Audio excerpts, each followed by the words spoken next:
சரினா ஒருவேளை விசிக தலைவர் திருமாவளவன் அவர்கள் ஆதரவு தரும் பட்சத்தில் அது கூட்டணியோடு சேர்ந்து ஆதரவாக இருக்குமா அல்லது வெளியில் இருந்து கம்யூனிஸ்ட் கட்சிகள் போன்று வெளியில் இருந்து ஆதரவாக அமைய வாய்ப்பு இருக்கா? ஏற்கனவே விடுதலை சிறுத்தைகள் கட்சி தலைவர் திருமாவளவன் ஆதவர்ஜுனாவோடு ஆலோசனை என்பது நடத்தப்பட்டிருந்தது. இந்த ஆலோசனைக்கு பிறகாக ஆதவர்ஜுனாவிடம் பல்வேறு கோரிக்கைகள் நிபந்தனைகளாக வைக்கப்பட்டதாகவும் கூறப்படுகிறது. குறிப்பாக விடுதலை சிறுத்தைகள் கட்சியை பொறுத்தவரையிலும் ஆட்சியில் பங்கு அதிகாரத்தில் பங்கு என்பது வேண்டும் என்பது திமுக கூட்டணியில் இருக்கும்போதே அவர் நிலைப்பாடு என்பது அதுவாக இருந்தது. இதனில் தான் விசிகாவில் இருக்கக்கூடிய இரண்டாம் கட்ட தலைவர்களும் கூட அடுத்த எழுச்சி என்பது விசிகாவிடமிருந்தே ஆட்சி அமைவதற்கான வாய்ப்புகள் இருப்பதாக கூறப்பட்டிருந்தது. பல்வேறு தகவல்கள் என்பது தொடர்ச்சியாக விசிகா தரப்பிலும் தெரிவிக்கப்பட்டு வருகிறது. துணை முதலமைச்சர் பதவி வரையிலும் கேட்பதற்கான வாய்ப்புகள் இருக்கிறது. அதே போல அமைச்சரவையில் இடம் கேட்பதற்கான வாய்ப்புகள் இருப்பதாகவும் கூறப்படுகிறது. ஒரு சில தகவல்களை பொறுத்தவரையிலும் கம்யூனிஸ்ட் கட்சிகளைப் போலவே விசிகாவும் வெளியே இருந்து ஆதரவை கொடுக்கும், திமுக கூட்டணியில் இருந்து அவர்களுக்கான வாய்ப்புகள் இருக்கும் என்றும் கூறப்பட்டு வரக்கூடிய நிலைதான் தொடர்ச்சியாகவே விசிக தலைவர் திருமாவளவன் இன்னும் அவரது ஆதரவை தராமல் இருக்கிறார். தொடர்ந்து நேற்று திமுக தலைவரை சந்தித்து பேச்சுவார்த்தையும் நடத்தப்பட்டிருக்கிறது. அதே போல அமைச்சரவையில் இடம்பெறுவதற்கான வாய்ப்புகள் இருப்பதாகவும் கூறப்பட்டு வரக்கூடிய நிலையில் தொடர்ச்சியாக அந்த பேச்சுவார்த்தை என்பது நடைபெற்று வருகிறது. திமுகவுடனான பேச்சுவார்த்தையும் திருமாவளவன் நடத்தி வருகிறார். அதே போல தாவேகாவோடு ஆதரவு அளிப்பதற்கான பேச்சுவார்த்தையும் ஒரு புறம் நடைபெற்று வருகிறது. இந்த நிலையில்தான் நேற்று இரவிலிருந்தே திருமாவளவன் கட்சி ரீதியாகவும் அதே போல யாரிடமும் தொடர்பு கொள்ளாமல் தனியாக ஏதோ தனியார் விடுதி இருப்பதாக கூறப்படுகிறது. அதற்கு பிறகாக இன்று சட்டமன்ற உறுப்பினர்கள் 2 பேர் விடுத்துக்கூடிய நிலையில் அவர்கள் வந்த பிறகாக இங்கு அசோக் நகரில் இருக்கக்கூடிய அலுவலகத்திற்கு வந்து செய்தியாளர் சந்திப்பின் வாயிலாக தங்களின் ஆதரவும் அதே போல தங்களின் நிலைப்பாடு குறித்தும் விரிவாக செய்தியாளர்களை சந்திப்பார் என்றுதான் எதிர்பார்க்கப்படுகிறது. குறிப்பாக ஆட்சியில் பங்கு அதிகாரத்தில் பங்கு கேட்பதற்கான வாய்ப்புகள் இருப்பதாகவும் கூறப்படுகிறது.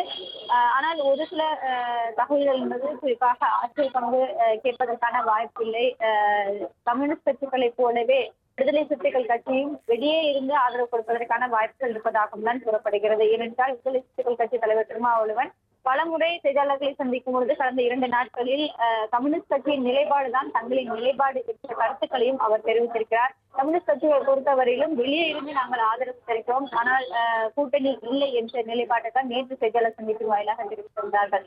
அதே நிலைப்பாட்டில் தான் விசிக தலைவர் திருமாவளவன் இருப்பார் என்றும் எதிர்பார்க்கப்படுகிறது. ஆனால் ஒரு சில தகவல்கள் என்பது ஆட்சியில் பங்கு கேட்பதும் அமைச்சரவையில் இடம்பெறுவதற்கான வாய்ப்புகள் இருப்பதுமாகவும் கூறப்பட்டு வருகிறது.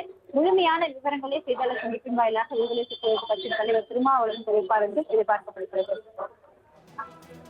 ஷெலினா, திருச்சி கிழக்கில் ராஜினாமா செய்ய இருக்கக்கூடிய விஜய் அந்த தொகுதியில் திருமாவளவனை நிற்க வச்சு அவரை ஜெயிக்க வச்சு துணை முதலமைச்சர் பதவி கொடுக்கறதுக்கு வாய்ப்பு இருக்கிறதா ஒரு தகவல் பேசப்படுது. அது எந்த அளவுக்கு உண்மை? அதே போல வேறு ஏதேனும் முக்கிய பொறுப்புகள் திருமாவளவனுக்கு கொடுக்கறதுக்கு வாய்ப்பு இருக்கா? அது குறித்தான பேச்சுவார்த்தை ஏதேனும் மறைமுகமாக நடத்தப்படுறதுக்கு வாய்ப்பு இருக்கா? விடுதலை சிறுத்தைகள் கட்சியை பொறுத்தவரையிலும் தொடர்ச்சியாகவே கட்சியில் இருக்கக்கூடிய நிர்வாகிகள் தொடர்ந்து கட்சி தலைவர் வரையிலுமே திமுக கூட்டணியில் இருக்கும் பொழுதே அவர்களுக்கு அந்த ஆட்சியில் பங்கு வேண்டும், அதே போல அமைச்சரவையில் இடம்பெறான ஆசை என்பது தொடர்ச்சியாக இருந்து வந்தது. இந்த நிலையில் தான் விடுதலை சிறுத்தைகள் கட்சியில் இருக்கக்கூடிய தலைவர்கள் 2ஆம் கட்ட தலைவர்களிலிருந்து அனைவருமே ஆட்சியில் பங்கு வேண்டும் என்ற கோரிக்கை என்பது தொடர்ச்சியாக முன்வைக்கப்பட்டு வருகிறார்கள். நேற்று நடந்த ஆலோசனை கூட்டம் என்பது அந்த ஆலோசனை கூட்டத்திலும் கூட இது தொடர்பாக பல்வேறு கருத்துக்கள் என்பது தெரிவிக்கப்பட்டதாகவும் கூறப்பட்டிருக்கிறது. குறிப்பாக திருச்சி கிழக்கு தொகுதியை பொறுத்தவரையிலும் தாவேக தலைவர் விஜய் போட்டியிட்டு வெற்றி பெற்றிருக்கிறார். 2 தொகுதிகளில் அவர் வெற்றி பெற்றிருக்கக்கூடிய நிலையில் ஒரு தொகுதியை ராஜினாமா செய்யக்கூடிய நிலை ஏற்பட்டிருக்கிறது.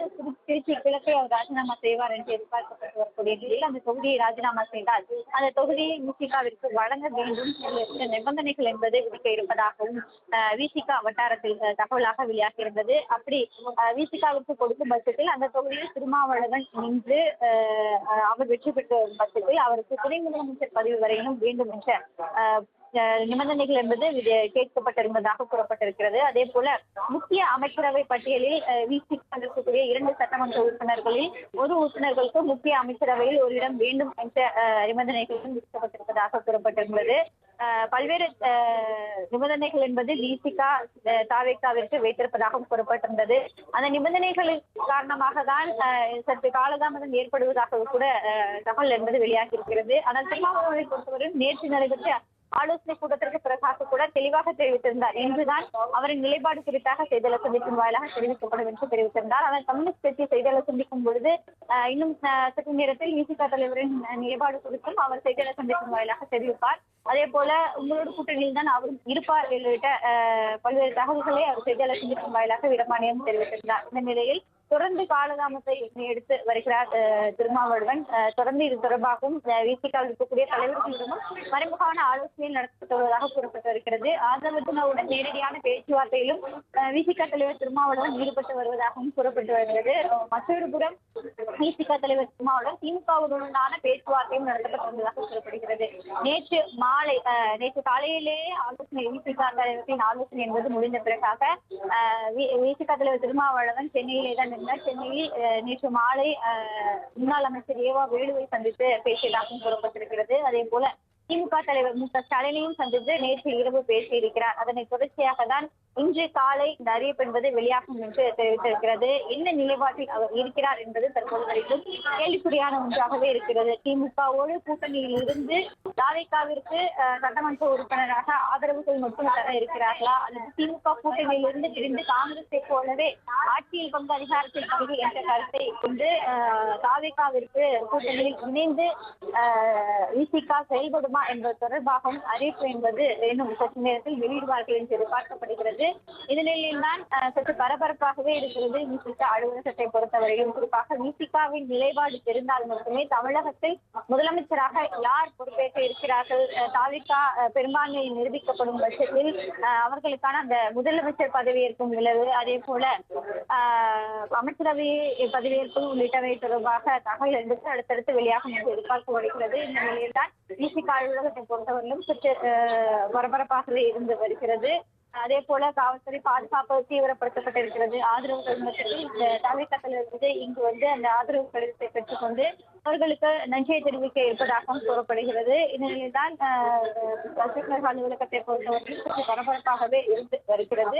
அடுத்தடுத்த நகர்வுகள் தொடர்பாக விசிக தலைவர் திருமாவளவன் செய்தியாளர் சந்திப்புக்கு பிறகுதான் என்ன நடக்க இருக்கிறது, தமிழகத்தில் இந்த முதலமைச்சர் பதவி யாருக்கு என்ற முற்றுப்புள்ளி என்பது வைக்கப்படும் என்று எதிர்பார்க்கப்படுகிறது. உங்களுடைய விரிவான தகவலுக்கு நன்றி ஷெலினா.